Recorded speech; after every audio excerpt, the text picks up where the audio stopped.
So let me show you how to do it step by step. So after you open up the Binance, go to exchanger. Under the exchanger, go to assets. After you come to assets, tap on this deposit button.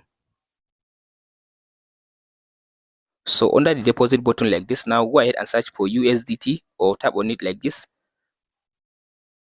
After you tap on the USDT, now select the network, go to this BNB network and copy the address.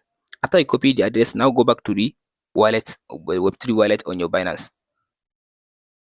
So after you switch back to the Web3 wallet on your Binance, so now just go ahead now and scroll, go to asset again. So after you come to asset like this, then scroll all the way to down and tap on this USDT.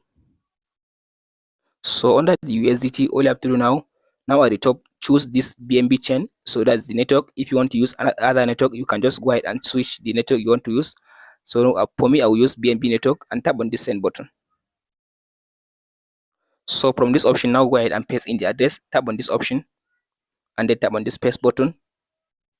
So now I paste in the address that I copy, tap on this done button and then tap on this continue. So from this option, now go and specify the amount you want to transfer. So for me, let's say I want to transfer 200 USDT. After I type in the amount, just tap on this continue button. From there, the USDT will be transferred into your Binance exchanger. And that's it, guys.